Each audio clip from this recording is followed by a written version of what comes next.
Hey guys, today I'm going to make some chicken and cauliflower in the slow cooker. So let's get crocking. This is going to be real simple. I have a tray of boneless, skinless chicken thighs here. These are 2.97 pounds, $1.88 per pound. So this package was $5.58. And then I'm going to use 1 head of cauliflower and some salt and some Johnny's seasoned pepper for seasoning. So first, let me just get these rinsed off. And I will trim off some of this excess fat.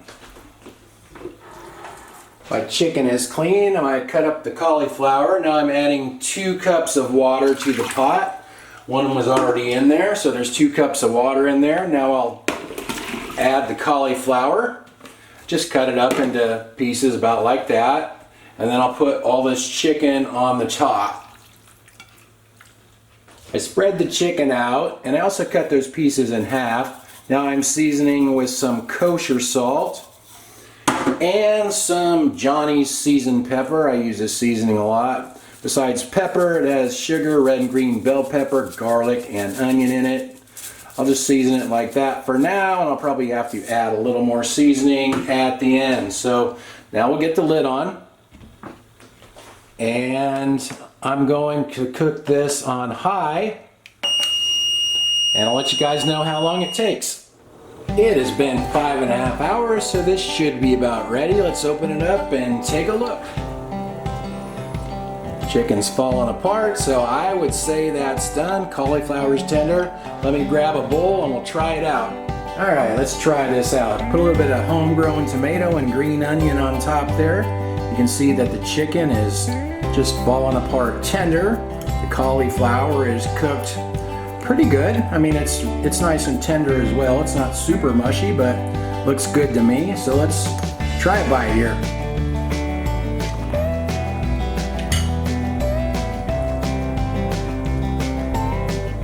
It's pretty basic, but those go good together.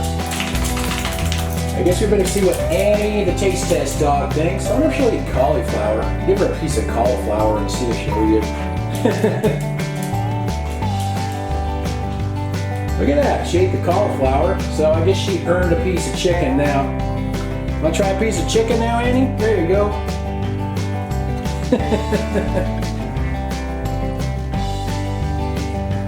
Yeah, she'll eat every bit of that. Guess that's Annie approved.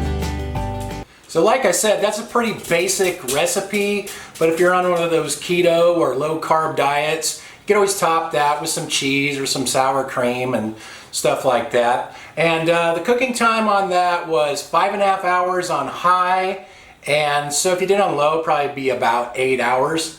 I'll write everything in the description. Thanks for watching. Talk to you guys next time.